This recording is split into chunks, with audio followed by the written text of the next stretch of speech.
O que vale mais na contabilidade moderna? Um saldo bilionário ou um dado inviolável? Descubra por que a confiança se tornou a moeda mais cara do mercado digital. Sejam todos muito bem-vindos. Eu sou Anselmo Pedrângelo, membro efetivo da Comissão de Peritos do CRC Paraná. Hoje vamos analisar como a segurança da informação garante a confiabilidade dos registros e a força das provas contábeis no ambiente digital, percorrendo desde a evolução dos sistemas e impactos da LGPD até a identificação de riscos, governança de dados e a relevância da evidência digital na perícia, capacitando o profissional para enfrentar vulnerabilidades modernas com total responsabilidade técnica. Antes de mergulharmos no conteúdo, um aviso rápido. Este vídeo acabou de sair e tem 7 dias para ser hypado. Se você é da área e valoriza conteúdo técnico de qualidade, clica no botão hypar aqui embaixo para ajudar a nossa classe contábil a ganhar relevância no ranking do YouTube. Nosso tema de hoje é segurança nas informações digitais. Você vai compreender como blindar seus processos, garantir a rastreabilidade dos dados e atuar com excelência em um cenário de constantes ameaças cibernéticas. Para nos guiar nessa jornada, temos a honra de receber a Sônia Regina Ribas Time. Bom dia, Sônia, tudo bem? Bom dia, tudo bem. Antes, muito rápido currículo da Sônia, que é muito mais extenso que isso, mas é só para que as pessoas a conheçam melhor. A Sônia é contadora, administradora e uma referência como perita judicial e extrajudicial. Sônia, é um privilégio tê-la conosco. A palavra é sua, fique à vontade. Obrigada, o privilégio é meu, agradeço o convite ao CRC Paraná. E o assunto é complexo, eu espero poder passar para vocês da maneira mais simples, né? Quando se fala de TI, se fala de um monte de palavras que fica de difícil entendimento. Eu vou tentar fazer com que isso não fique assim e que todos entendam a minha apresentação da maneira mais simples possível. Então, muitas vezes eu não vou usar os jargões da informática, vou usar traduções mais simples, né? Enquanto eu falo aqui, esses momentinhos com vocês, estão acontecendo mais de 4 milhões de tentativas de ataque no Brasil. E isso não é ficção, é a realidade de hoje. O Brasil é o país mais atacado por ransomware da América Latina. E o segundo mais atacado no mundo em volume total de ataques cibernéticos, ficando atrás apenas dos Estados Unidos. Por que nós somos tão atacados? Porque nós somos muito conectados também, né? A gente está o dia inteiro conectado. A gente trabalha online em todas as áreas, em todos os momentos, né? Eu falei um palavrão aqui que se chama ransomware, né? O que é isso? Nada mais é do que um sequestro digital. Muito semelhante a um sequestro de uma pessoa, que pega essa pessoa, leva para um cativeiro e cobra-se alguma coisa. Aqui acontece isso digitalmente. O criminoso invade teu computador, na maioria das vezes através do seu e-mail com algum link ou algum arquivo em anexo, um link para você clicar e ir para algum lugar, e você está abrindo as portas da tua segurança para o invasor, certo? Então, o que ele faz? Ele criptografa todas essas informações da sua máquina. E o que é criptografar? É misturar as informações dentro de uma fórmula matemática que só ele tem a chave. Então, você continua vendo os arquivos na sua máquina, mas você não consegue abrir nenhum arquivo. Isso pode ser foto, pode ser texto, pode ser qualquer tipo de arquivo. E mesmo os seus sistemas, né, os seus apps, nada você consegue abrir. É literalmente um sequestro. E ele bloqueia tudo isso. Algumas vezes aparece com a extensão, em vez de o nome do arquivo .doc, o nome do arquivo .exe, né, do Excel, aparece como .locat, ou então .enc. é sinal de que você foi invadido, certo? E você não vai mais ter acesso aos seus dados, o seu escritório vai parar. E aí ele manda um aviso para você pedindo um resgate, né? E você tem duas opções: ou paga o resgate ou perde tudo, né? Hoje em dia, eles estão cobrando dois resgates. O primeiro resgate é para entregar a chave para você poder ter acesso, mas como o sequestro das pessoas, ninguém tem garantia de que você vai pagar o sequestro e vão devolver a pessoa com vida, né? Aqui é a mesma coisa, você não tem garantia nenhuma, você está na mão do invasor. Você pode pagar o sequestro e não receber absolutamente nada de volta. E ele também cobra de você para que ele não divulgue esses dados na internet. Pensa vocês, uma divulgação desta, qual que é o prejuízo, né? É muito grande.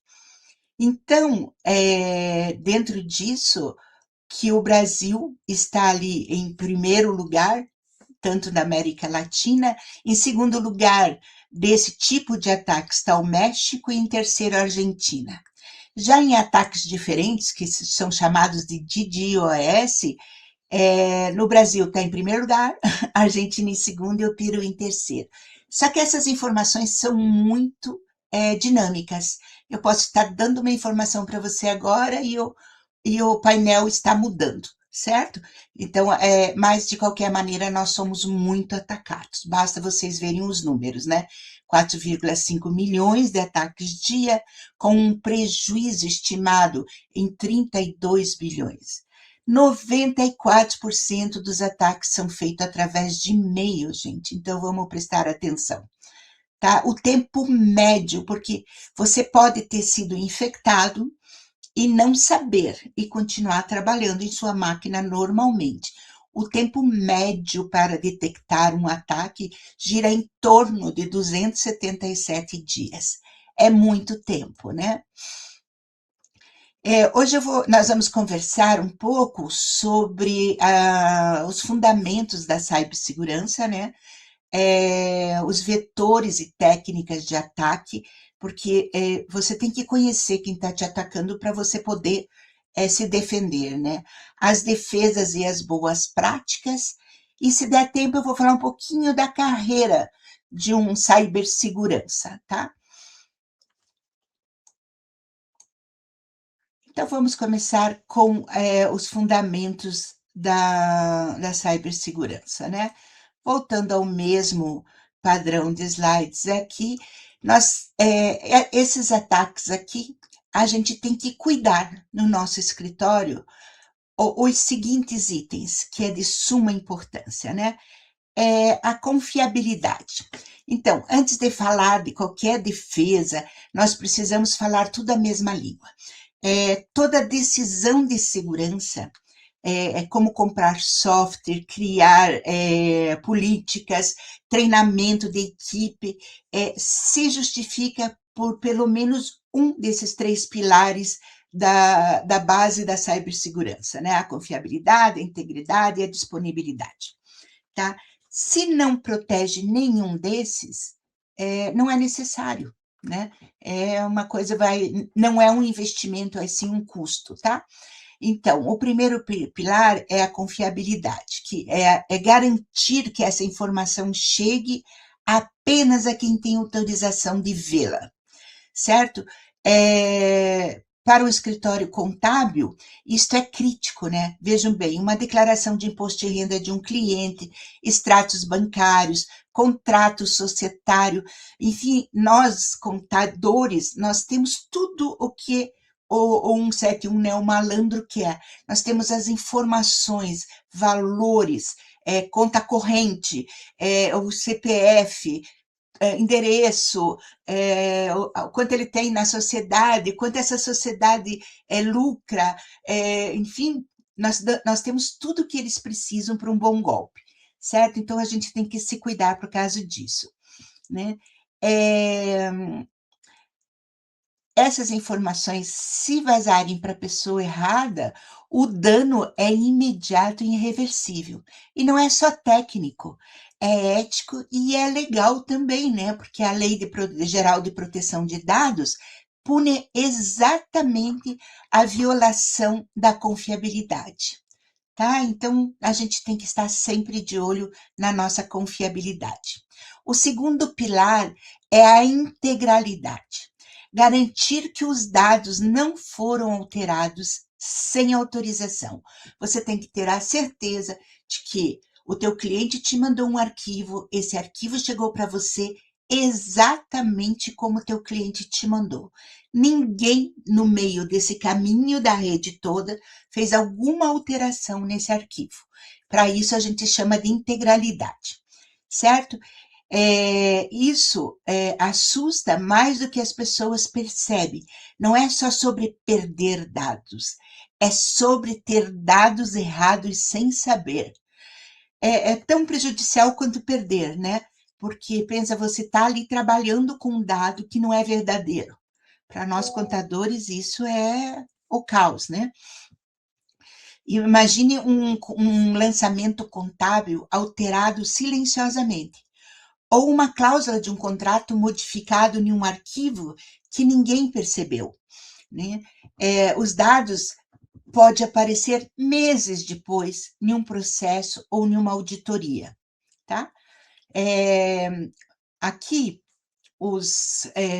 a integralidade, os software maldosos, eles podem estar trabalhando lá dentro da tua máquina, fazendo alterações desses dados, né? E você nem saber.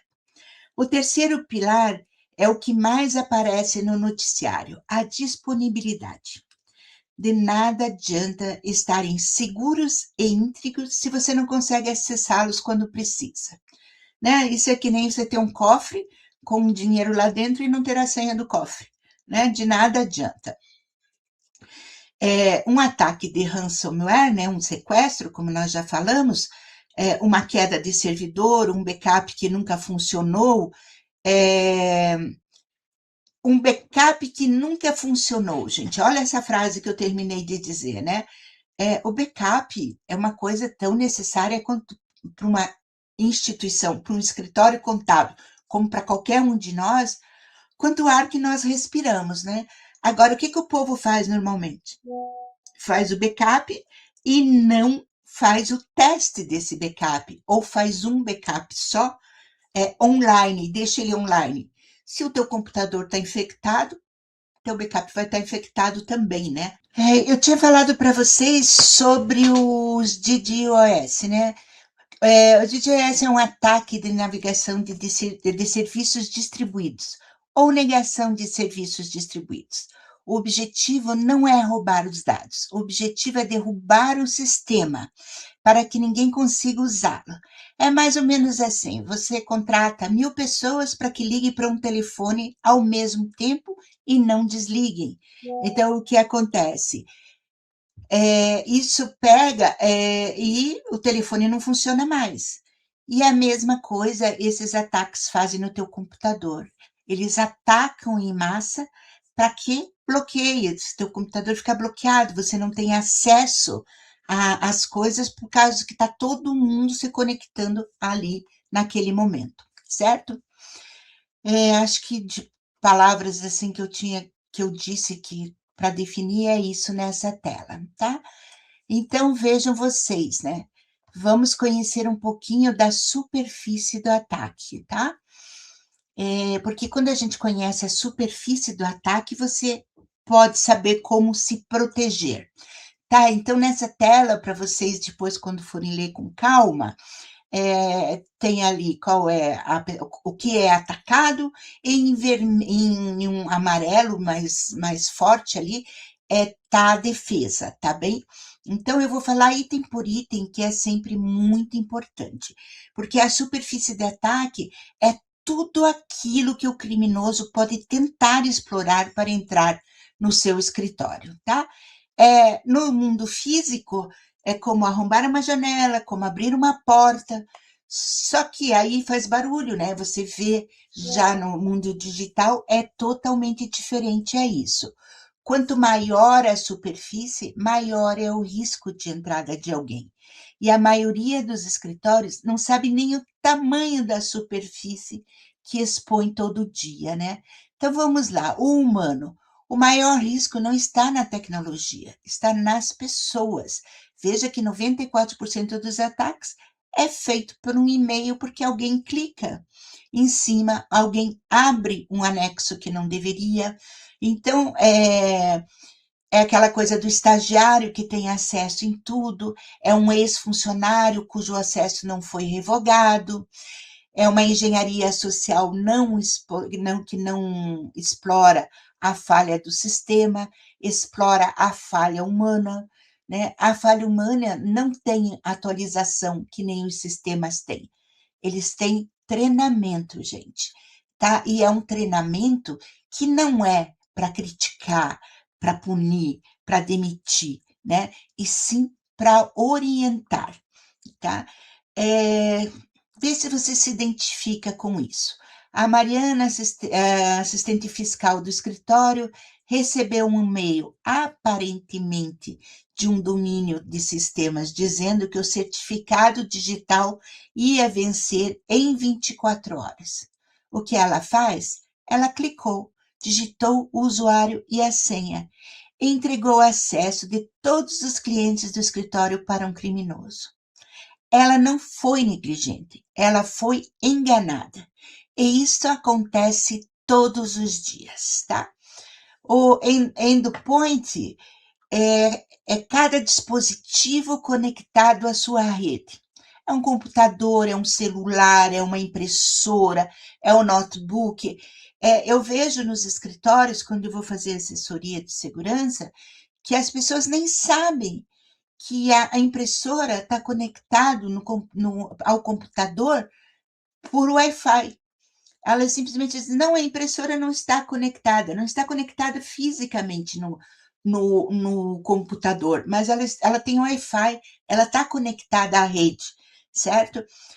Cada uma dessas portas de entradas pode abrir espaço para uma invasão, né?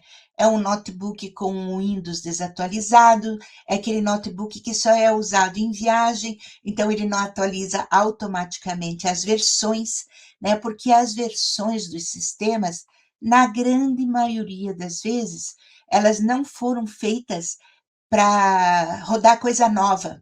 Não, é para atualizar erros de sistema. Então você faz a atualização, por exemplo, no teu celular e você não vê nada de diferente. E por que você não vê nada de diferente? Porque não fez nada de diferente visualmente, né? Ele corrigiu alguma entrada que estava aberta, tá? Um exemplo, vamos ver quem se identifica, né? O notebook que o sócio usa em casa para acessar o sistema contábil via VPN é a mesma máquina que o filho dele, de 14 anos, usa para jogar, para baixar programas e acessar sites aleatórios, né? Um desses downloads trouxe um malware, né, que a gente diz, um vírus, alguma coisa assim, um sistema mau, né? Agora, esse malware tem acesso a todo o sistema contábil dos teus 200, 400, 500 clientes, tá? Na rede. A rede é o corredor que conecta tudo que eu falei até agora, tá? Então, é um criminoso que entra na rede, ele pode se mover lateralmente, horizontalmente, né? Ele de um computador para outro, sem que ninguém perceba. Um Wi-Fi sem segmentação é o erro mais comum. O celular pessoal do visitante na mesma rede do servidor das declarações de imposto de renda dos clientes. Quantas vezes a gente chega no escritório e pergunta, tem Wi-Fi? E a senha do Wi-Fi que é passada para o visitante é a mesma senha que é usada no escritório todo.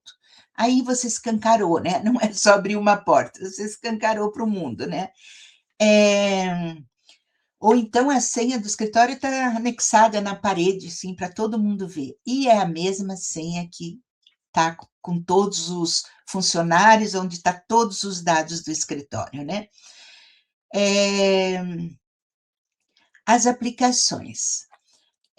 São sites, sistemas contábeis, portais, ERP, toda aplicação tem potencial de vulnerabilidade.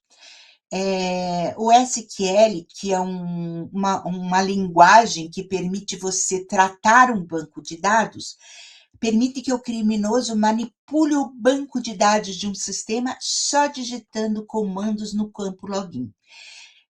Acontece até hoje que são sistemas mal desenvolvidos. O que acontece aqui é que, em vez de digitar a senha, ele digita uma linha de comandos no lugar da senha.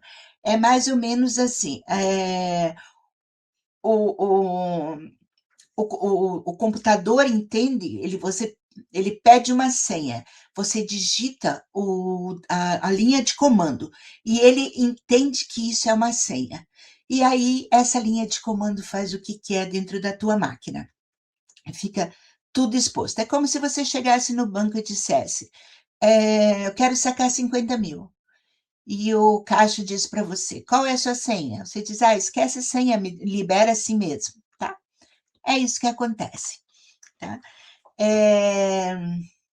E tem sistemas que a gente utiliza que nunca mais foram atualizados. Então, eles têm várias portas em aberto.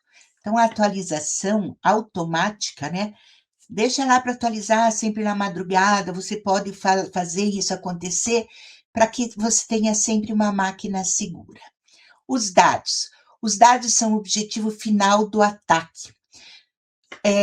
Todo criminoso quer invadir uma rede e é para chegar nos dados, o banco de dados do cliente, o backup, os arquivos em nuvem, né? Só que de nada adianta ter um cofre, por exemplo, na nuvem se a porta está aberta, tá? O Shoplanshire, esse é o mais subestimado, né? Seu escritório pode ter segurança impecável e ainda assim ser comprometido pelo fornecedor do software que você usa. Então, é sempre bom você saber quem são as pessoas, qual é a confiabilidade de um software que você usa, né? Por exemplo, o escritório usa um sistema de gestão de terceiros, que envia atualizações automáticas. E uma atualização dessas automáticas, rotineira, porque aqui eu estou dizendo para vocês que tem que fazer a atualização, né? O fornecedor foi comprometido e a atualização veio com código malicioso embutido. Então, o escritório atualizou achando que estava se protegendo e instalou um problema. Isso não é hipótese, gente. Foi exatamente o que aconteceu com 18 mil empresas em um ataque famoso em 2020 chamado SolarWinds. Esse ataque prejudicou hospitais na Grã-Bretanha, aeroportos, a NASA, certo? Por quê? Porque um sistema que foi desenvolvido, mal desenvolvido. O princípio fundamental é simples: você não pode proteger o que não conhece. Então, você tem que conhecer do que a gente está tratando, tá? Antes de qualquer tecnologia, o primeiro passo é fazer um inventário. Quais são os sistemas que você usa, quem tem acesso, o que está conectado à tua rede. Sem esse mapa, qualquer investimento em segurança vai ter um buraco. Percebo que nenhum desses exemplos precisa de um hacker genial com supercomputadores. Não foi um e-mail, um notebook compartilhado em casa, uma senha na folha de um papel, um sistema sem autorização, um backup que nunca foi testado e uma atualização automática que não foi feita, né? Então, veja, a maioria dos ataques não são sofisticados, são oportunistas.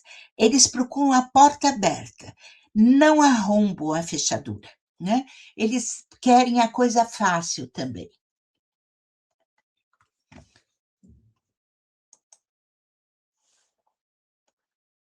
E quem são essas figuras que nos atacam, né? Nós temos aí a figura, coloquei 6 figuras aqui que são importantes a gente conhecer, né? Porque antes de falar como nos defender, precisamos entender quem está do outro lado. Cada ataque tem motivação diferente, tem capacidade e métodos diferentes. E isso muda completamente a estratégia de defesa. Então, vamos dar alguns exemplos, né? O script kit, o ponto de entrada, uma ferramenta pronta, exposta, vulnerabilidades são conhecidas, não tem conhecimento profundo, mas é numeroso e automatizado. Ele usa como fundamento a teoria da oportunidade. Ataca alvos fáceis, não alvo específico. Ele não vai atrás do teu escritório especificamente. Ele vai através do fácil, né? É a teoria da oportunidade. Daí nós temos insider malicioso, o mais difícil de detectar. Já tem acesso legítimo, conhece o processo interno, ele já está na tua máquina trabalhando há algum tempo, e o fundamento dele é o modelo de confiança zero, né? O zero true. Isto é, nenhuma identidade, mesmo interna, deve ser confiada sem verificação contínua. Ah, a Sônia trabalha no escritório há 10 anos. A Sônia tem que entrar, tem que se identificar toda vez que vai acessar dados sensíveis ou qualquer dado importante do escritório. Nenhuma confiança para ninguém pode ser dada sem verificação antes, né? Os high activity, motivado por agenda ideológica ou política, são alvos simbólicos. Eles não querem dinheiro em volta, eles querem realmente fazer um estrago simbologicamente falando. Eles querem vazar dados, tá? O fundamento é a análise da ameaça por motivação. O que a organização representa politicamente importa tanto quanto sua postura técnica, tá? Então, esses têm esse detalhe, tá? O APT e Estado é o mais sofisticado. Persistência de meses ou anos, ataques em múltiplas camadas, com recursos governamentais muitas vezes, tá? É uma modelagem tática, técnica e procedimentos para antecipar movimentações de defesa. O cybercriminoso, puramente financeiro, opera com ransomware, é o mercado dark da web, né? O fundamento dele está na economia do crime digital, né? O ROI, o custo disso, do ataque, precisa, o retorno, né? O ROI precisa ser menor do que o custo do ataque. Então, subir o custo do ataque é a defesa para muitos, tá? Veja que tem aí a oportunidade, né? Então, vamos deixar mais difícil a coisa. O Ark, o Grey Hat, não é ameaça, é um aliado, é um alerta. Ele usa como fundamento a divulgação responsável, canalizando esse conhecimento para fornecer a segurança. E o Budbotting é um programa em que uma organização paga recompensas financeiras a pesquisadores independentes, né, que encontram e reportam vulnerabilidade de segurança nos seus sistemas, antes que um ataque malicioso as explore. Antigamente, se falava muito dos hackers, né? Que os hackers faziam isso, que os hackers faziam aquilo. E muitas vezes os hackers eram contratados para, em vez de invadir o sistema, ajudar a proteger os sistemas. Hoje, isso criou-se uma dimensão tão grande que qualquer menino aí de 10, 12 anos que passa o dia inteiro no computador, ele fica mexendo, ele chega a abrir a porta de alguém, né? Então, hoje nós não precisamos mais de gente muito especializada. E isso é como eu diria para vocês, é uma indústria do crime, né, gente? É uma indústria do crime. Eu costumo até brincar que essas ligações que você recebe todo santo dia, 10, 20, é, confirmando que uma compra no seu cartão de crédito no banco tal, você desliga.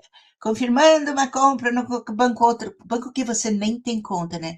Eu até brinco, eu digo, o presídio hoje em dia tem algum espaço aonde tem uma mesa de telemarketing, né? Porque é impossível ligarem tanto para você.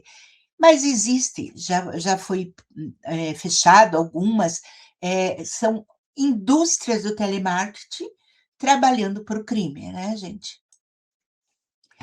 Essa tela eu coloquei para vocês como um resumo de tudo que eu estou falando até aqui, né? E a motivação. Aqui, então, eu tenho o perfil desses atacadores, vamos assim dizer, né? A motivação deles, o alvo perfeito, o objetivo e a contramedida, né? O que usar para se defender. Então, do primeiro script kind é a curiosidade, ele quer a fama, né? O alvo dele é qualquer exposto. O objetivo é puramente vandalismo. E o Pet Farewell é que dá a cobertura para que ele não consiga, né? O cybercriminoso é puramente financeiro, é uma extorsão, ele quer vender o, o, a posse novamente dos teus dados. Então, um backup em off ajuda muito a proteger, e um MFA. O que é o MFA, gente?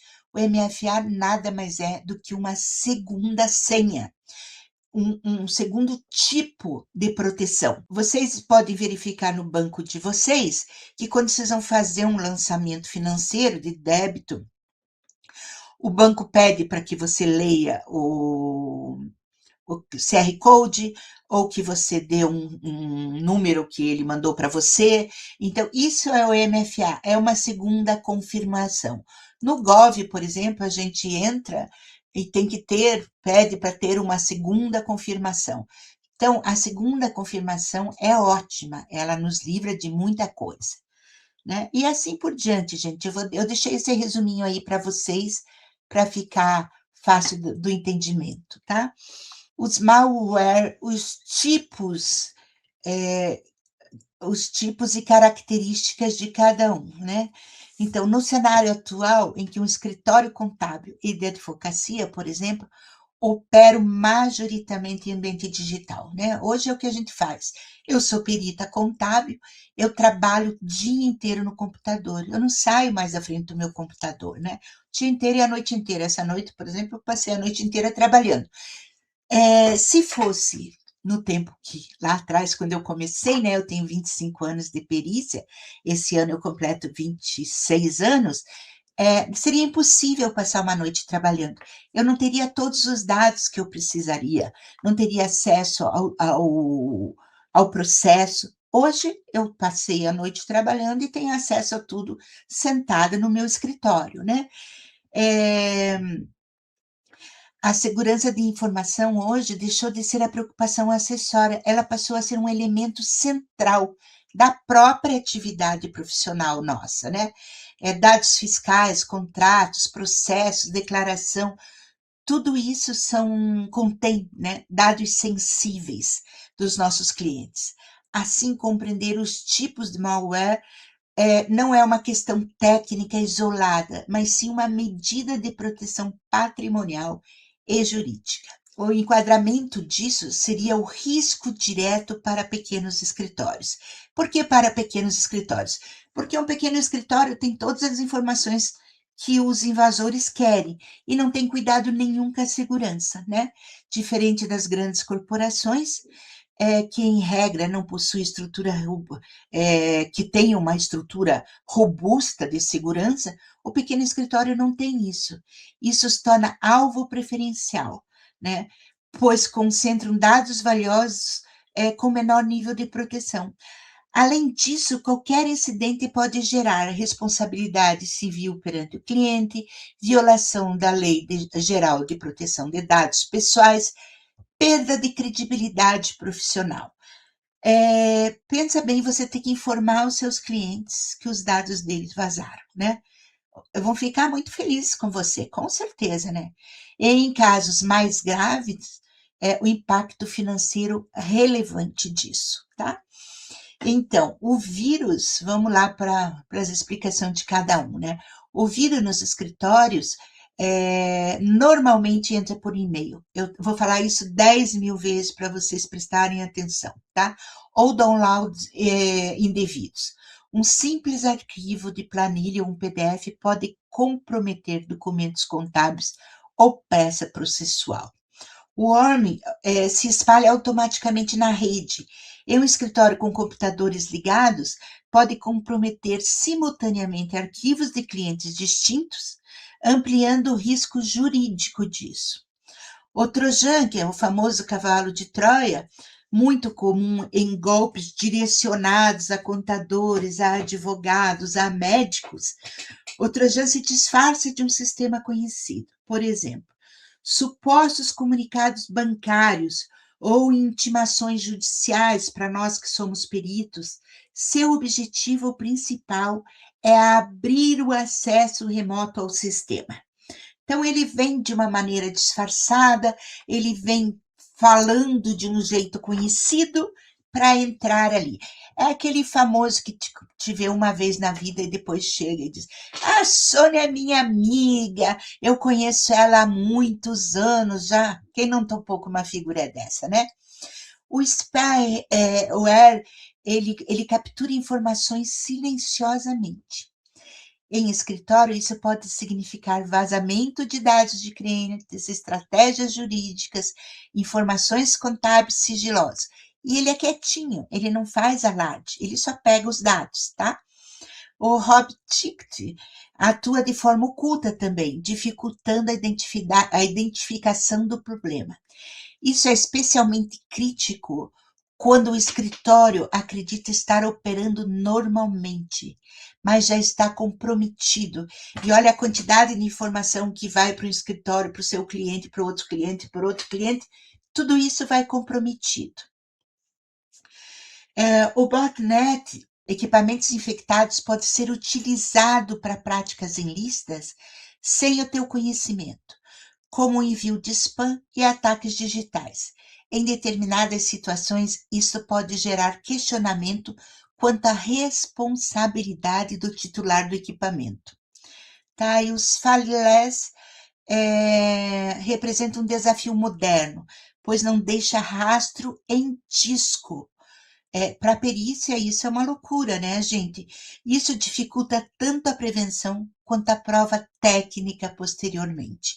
Tá? Ele faz o serviço tão quietinho que ele não deixa como a perícia comprovar o que ele está fazendo. Vou falar um pouquinho aqui no âmbito pericial, né? Esses eventos exigem análise técnica criteriosa. É a perícia digital propriamente dito, né? Verificar a ocorrência do incidente, identificar a origem da contaminação, analisar eventuais negligências ou falha de segurança, estabelecer o nexo causal entre o evento e o dano, a ausência de controles mínimos como backup, antivírus ou política de acesso. Isso, na perícia, é complicado, porque, veja, na maioria das vezes, ninguém fez nada de errado, simplesmente entrou no e-mail e o erro está em clicar em alguma coisa desse e-mail, tá? Hoje, a maior fragilidade de um escritório não está na técnica jurídica ou contábil, está na vulnerabilidade dos seus dados. Olha a importância disso, na vulnerabilidade dos seus dados. Eu já falei para vocês sobre o ransomware, a ameaça mais lucrativa, que é um sequestro, né? Que pode. Ele usa alguns itens, né? Eu escolhi aqui 6 para começar a falar para vocês, né? Então, vamos lá. Na tela anterior, a gente tinha falado dos tipos, né, de ataque. Aqui temos as modalidades mais críticas, né? Ele se destaca não apenas pela sofisticação técnica, mas, sobretudo, pelo seu modelo econômico estruturado, que transformou o crime digital em uma verdadeira atividade empresarial. É isso mesmo, gente, uma atividade empresarial. Então, o conceito de ransomware, como eu já mostrei para vocês, demonstra que hoje não é necessário conhecimento técnico aprofundado para executar esses ataques. Grupos organizados, como os Lockbit, os AFPHV, operam com estrutura semelhante a uma empresa, oferecendo serviços a afiliados, tá?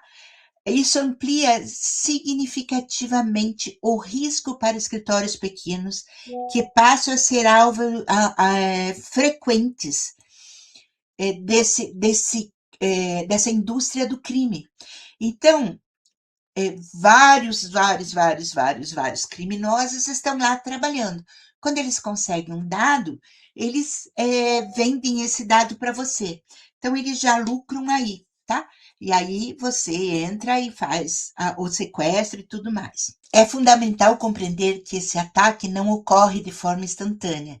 Ele segue esse ciclo de 6 itens estruturados. Então, é o acesso inicial. O ponto de entrada normalmente ocorre por e-mails falsos, né? Os phishings. Acesso remoto mal configurado ou falhas no antivírus, né? Nos escritórios, isso ocorre muitas vezes por descuido operacional mesmo. A persistência. Após o acesso, o invasor garante permanência no sistema, criando usuários ocultos, tarefas automáticas, ou seja, mesmo que o problema aparentemente esteja resolvido, o acesso indevido permanece lá e fica trabalhando no silêncio. Movimento lateral. O atacante não se limita a um computador, ele corre a rede toda, ele tem acesso à rede toda, certo? Então, no escritório contábil, isso significa atingir todos os clientes que estão em rede com você. A exfiltração. Antes de qualquer bloqueio, ocorre a cópia de todos os dados para servidor externo. Ele faz o que se devia fazer. Ele faz uma cópia para um servidor externo da tua máquina. Aqui surge um ponto crítico. Não é apenas a perda do acesso, é o vazamento da informação nas redes sociais ou em qualquer lugar. As indústrias, quando calculam os seus custos, muitas vezes é um segredo isso, né? E aí ele joga essa informação para todos os seus concorrentes. A criptografia. Somente após esse processo, os dados são criptografados com algoritmos robustos. Nesse momento, o escritório perde completamente o controle. E a extorsão. Por fim, ocorre a cobrança do resgate, né? Que geralmente é em criptomoeda, ou passa de uma conta para outra conta para dificultar o rastreio. Atualmente, como eu já falei para vocês, há 2 camadas de extorsão. A primeira é para liberar os dados, a segunda é para não divulgar as informações. Então, o maior risco hoje não é o ataque em si, mas a falsa sensação de que ele não acontecerá no teu escritório. Não tenha essa falsa esperança, né? Olha a quantidade que nós já falamos sobre as invasões, quantas invasões existem todo dia. Se o teu escritório é vulnerável, por que ele não vai ser atacado? Ele vai sim, gente. Mais ou menos como diz os oculistas, né? Todos nós teremos catarata. É só uma questão de tempo. Então, todos nós podemos ser invadidos. É só uma questão de descuido, tá? Essa tela ficou um pouquinho mais difícil. Vamos ver se aumentando um pouco, ela melhora, tá? Vocês podem ver aí nessa tela a engenharia social. É a porta de entrada para os ataques. O que a gente fala da engenharia social? Né? É o phishing, que vai lá no e-mail fraudulento. Tudo o que eu falei para vocês até agora é a nossa engenharia social. A segurança da informação não falha apenas pela tecnologia, mas na maioria das vezes pelo comportamento humano. Nos escritórios contábeis e jurídicos, a engenharia social é o principal vetor de entrada para ataques, tá? É o principal. Nós temos todos os dados que eles querem, que eles precisam, tá? Vou falar um por um aí para ver se... Mas não vou falar todos, né, gente? Porque tá aí. O phishing, que é o que mais acontece, é o mais comum, e 94% dos ataques com violação de dados iniciam pelo e-mail. De novo, Sônia, de novo, é para você ter isso em mente. O e-mail é uma porta de entrada. Tem que tomar cuidado, tá? O remetente, o que ele faz? Ele verifique sempre o remetente, o que vem após o arroba, que muitas vezes é uma simples alteração. Por exemplo, Bradesco, no final, em vez do O do Bradesco, nós temos um 0.com.br. O 0 é igual ao golpe, porque o Bradesco não se escreve com 0 e se escreve com O, né? E o site oficial do Bradesco é com O e não com 0. A gente fala e fala e fala, Sandra, você nunca caiu em golpe? Caí. Esses dias mesmo fui comprar um suplemento e era o nome da loja, vamos dizer, era Native. E eu comprei o suplemento de uma loja de Native com 2T. Caí no golpe. Paguei o suplemento, não recebi até hoje, por falta de atenção, né? Não precisou nada além da minha falta de atenção para eu cair nesse golpe, né? O assunto sempre que vier ali, é urgente, vai bloquear em 24 horas, vai apagar seus dados. Essa coisa do urgente, gente, se cuidem, tá? É para você não pensar, é para você se apavorar. Então, sempre que vier com urgente, não faça, tá? Porque a alta diretoria da tua empresa, o dono do escritório contábil, ele não manda e-mail para você assim. Vou bloquear você, né? Não, ele vai, quando muito, dizer, eu preciso disso urgente, tem um prazo até tanto, mas ele não te bloqueia, entende? Saudação. O que quer dizer com isso? É a falta de personalização. Então, não vem um e-mail direcionado a mim, é um e-mail bem genérico, que ele joga no computador, coisa empresário, cliente, mas não tem o nome, não tem a tua informação. Porque ele joga isso para 1.000 pessoas, 10 mil, 100 mil. Agora, com a IA, essa personalização acontece, e muito, né? A IA, ela agiliza as coisas, e muito, nós vamos ver para frente. Então, tem que tomar cuidado. Os links, antes de clicar, gente, antes de clicar, por exemplo, Bradesco, conta segura, .xyz, né? Isso não é uma conta do Bradesco. Preste atenção nessas invenções, tá? Extensão de nomes suspeitos. Por exemplo, para quem lida com informática no dia, sabe que todo arquivo que vem com .exec como ponto, no lugar do ponto PDF, o .exec é uma macro que ele vai fazer alguma coisa na sua máquina. Então, preste sempre atenção na extensão do seu arquivo, né? E a urgência, né? Prazo artificial da ação. Regulariza em 2 horas. Nada precisa ser regularizado em 2 horas, né, gente? É como aquela coisa, urgente para mim é assim, tá vivo ainda, vamos sair correndo atrás de médico, de ambulância. Já morreu, temos 24 horas para enterrar, gente, não é mais urgente. Então, preste atenção na urgência da coisa, tá? O que mais aqui que eu posso falar para vocês? Veja que o phishing, ele não invade sistemas, ele convence pessoas, né? Então, não seja convencido por ele. Não seja convencido por ele, ok? Continuando aqui, o BEC, né? Que é o Business Email Compromise. O BEC causou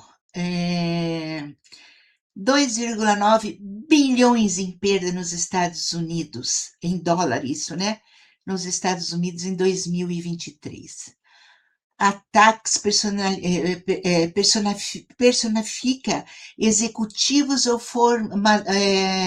fornecedores para autorizar transferência fraudulentas. Veja, o e-mail falso do presidente, do diretor, do dono do escritório, pedindo uma transferência urgente, sigilosa, fora dos sistemas normais. Não faça, gente, não faça. Verifique por telefone, com o número oficial cadastrado, que você tenha certeza que aquele telefone é do fulano, antes de fazer qualquer. Isso tanto faz para a empresa como pessoalmente, né? Não mande dinheiro para ninguém que esteja te pedindo sem uma confirmação certa. Não ligue para o telefone. Vem aquela coisa assim: mãe, o meu telefone estragou, me mande, por favor, 3.000 reais por esse telefone, né? Nesse Pix. Não, ligue lá para o telefone verdadeiro, tá? A fraude de fornecedores, né? Atacantes acessam o e-mail real do fornecedor, só que ele altera os dados bancários da fatura. Então, antes, você deve ter o teu arquivo com isso. Então, antes de simplesmente trocar os dados bancários, confira sempre, né? E-mail de fornecedor com nota fiscal e conta bancária do atacante, né? É um processo de aprovação com 2 etapas para pagamento. Então, não pague nada que venha trocado de primeira. Sempre, sempre verifique antes, tá? Não tenha medo de muitas vezes não atender o teu diretor ou dono do escritório, tá? É melhor não atender do que cair na fraude, tá bem?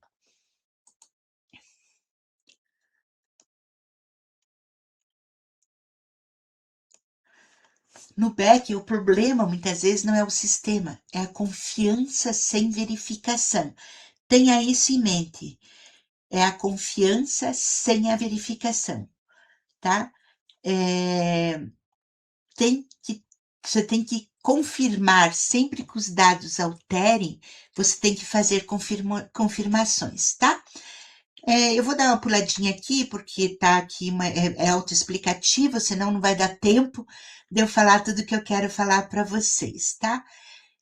Uma fraude de fornecedores, por exemplo. Vamos passar aqui. Não. Aqui. Uma fraude de fornecedores. Uma situação comum nos escritórios contábeis. Pagamento de nota fiscal a fornecedores. O escritório recebe normalmente notas fiscais de um fornecedor recorrente. A fraude invase ou simula um e-mail que fornece: atualizamos nossos dados bancários.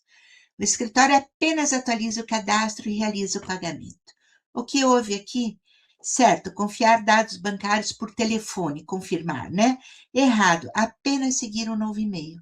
Não siga, gente, tá aí um exemplo bem bonitinho. Aqui a defesa contra os ataques a redes tem uma lógica comum. É a criptografia de ponta a ponta e a autenticação mútua. O que isso quer dizer? Você manda alguma coisa para alguém, vai uma chave para ele descriptografar. Então, só você e ele tem essa chave. Você manda com uma chave que chega lá, que ele vai descriptografar a informação.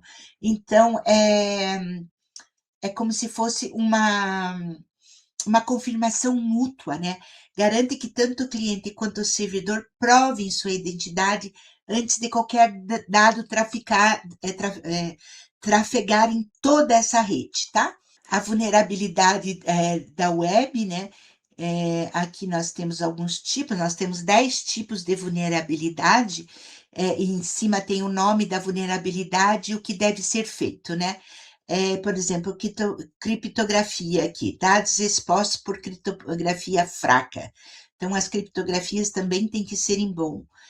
O SQL, são comandos maliciosos que alteram teu banco de dados.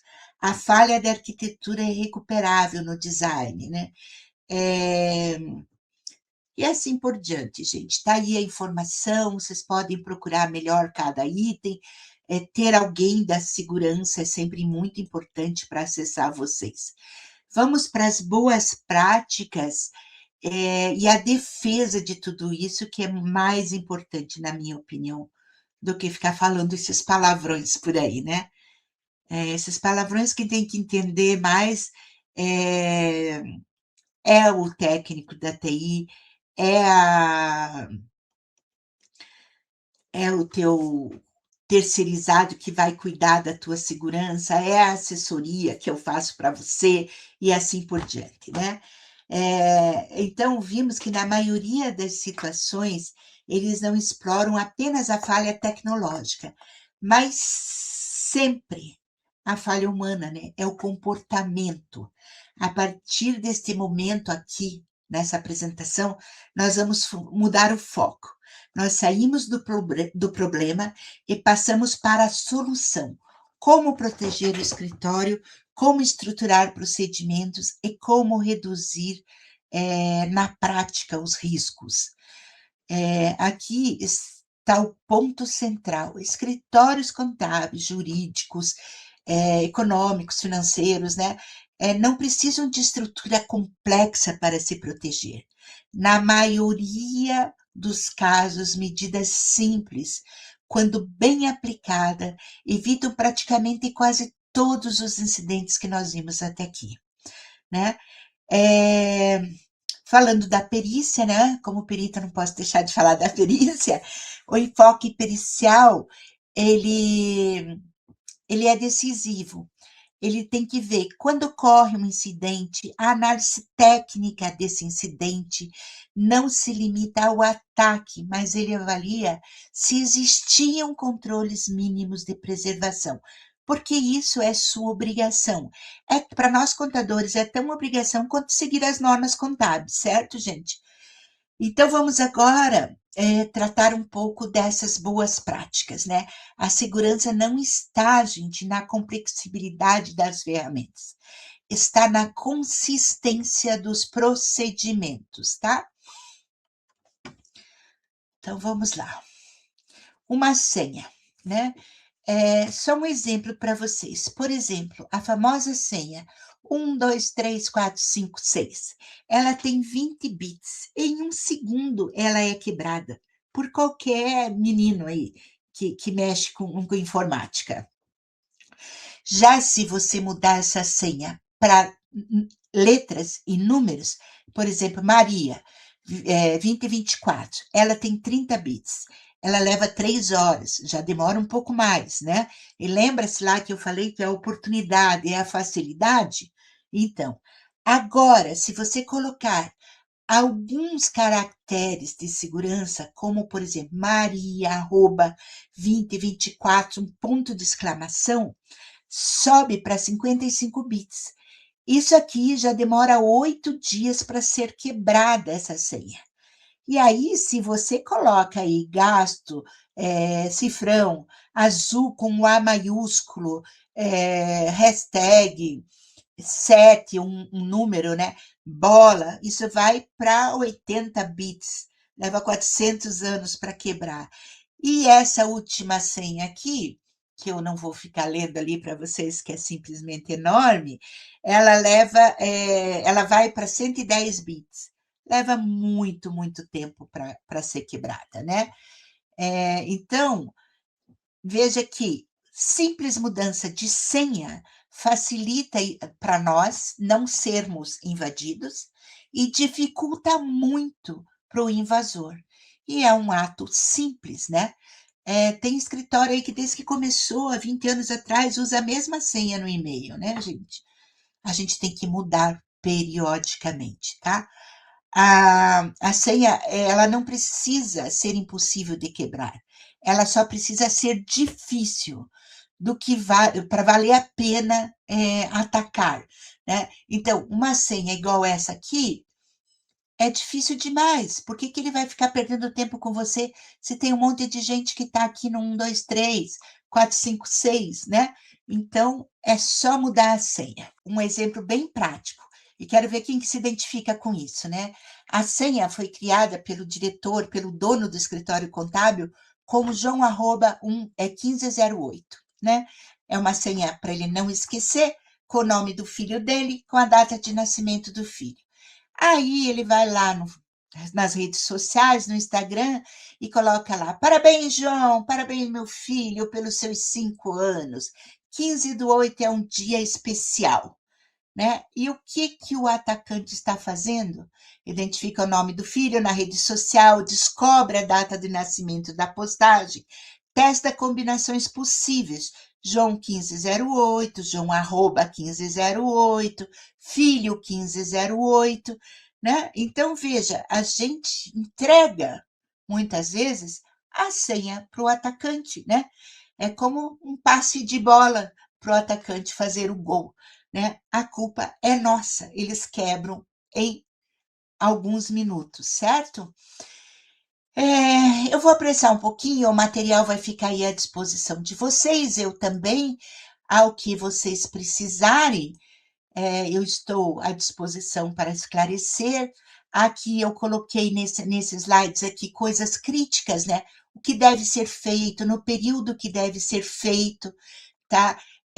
Não esquecendo que na Lei Geral de Proteção de Dados, os dados vazados, você tem que informar tanto a autoridade competente para isso, quanto os seus clientes, e no máximo 72 horas, né? Depois disso, o povo vai adorar você, né? Com esse vazamento todo.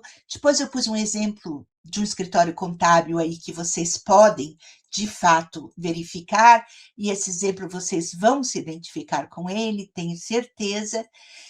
E eu vou encerrar, gente, como eu encerro todas as minhas palestras. Nós temos tempo, é curto, né? Em outra oportunidade, quem sabe a gente pode conversar melhor. Eu coloquei aqui as boas práticas de segurança para vocês. São coisas bem simples que vocês podem ler, que vocês podem fazer, na verdade. Além de ler, são coisas que vocês devem fazer. Saiam daqui e comecem a ver as boas práticas de segurança corporativas e das seguranças para vocês como pessoa física também, tá? Porque você, pessoa física, pode comprometer todo o seu escritório também, tá? Então, essas boas práticas estão no MFF, que é todos os acessos com 2 senhas, está ali no backup, que tem que fazer o pai, o filho, o neto, testar esses backups para ver se eles estão funcionando ou não, certo? Avaliar alterações automáticas nos sistemas de vocês, para não ficar com portas abertas, como eu disse, os sistemas simplesmente eles são para ajeitar as portas abertas, e assim vai, né? Tá ali todo especificadinho para vocês. Aqui tem um checklist, o que está em vermelho é urgente, o que está em amarelo é médio prazo, e o que está em verde não tem tanta urgência assim. E eu vou acabar minha apresentação falando dos nossos honorários profissionais, que são bons e que a gente gosta, né? Então, gente, nossos honorários, eu costumo sempre comparar com médico, né? Nós temos em Curitiba, ou na cidade de vocês, prédios inteiros de médicos, né? E nenhum médico abaixa seus valores, porque entra um médico lá cobrando R$ 250, quando a maioria cobra R$ 600 a consulta.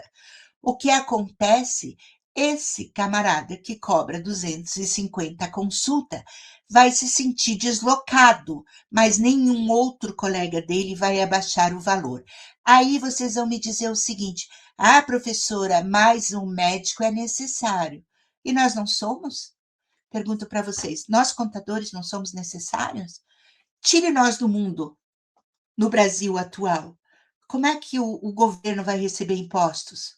Como é que as empresas vão ser geridas? Como é que o judiciário tira os peritos do judiciário? Como é que o judiciário vai mandar processo em frente que precisa de perícia?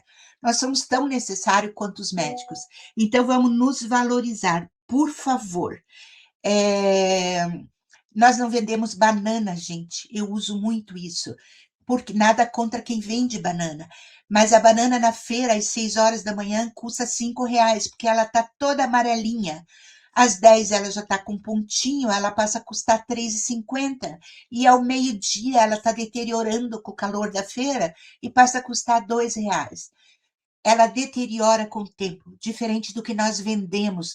Nós vendemos conhecimento técnico, científico, que só aprimora com o tempo. Então, gente, se você tem medo de cobrar e perder o cliente, o teu medo não deveria ser esse. Você deveria ter medo de desvalorizar não só você, como toda uma classe que está trabalhando com a contabilidade. Então, prestem atenção, não aviltem nossos honorários. E a valorização da nossa classe só depende da nossa classe. Não depende do juiz, não depende de ninguém. Depende da nossa união, tá? Segurança não é custo, é investimento, certo? Aí tá, meu muito obrigado para vocês que estão me escutando, tá meus contatos, tá o meu site, está escrito correto, não tem nada de errado ali, né? E meu muito, muito obrigado à atenção de vocês. Professora Sônia Tini, eu agradeço em nome de toda a audiência aí o compartilhamento desse conteúdo riquíssimo que você trouxe para nós. Muito obrigado mesmo.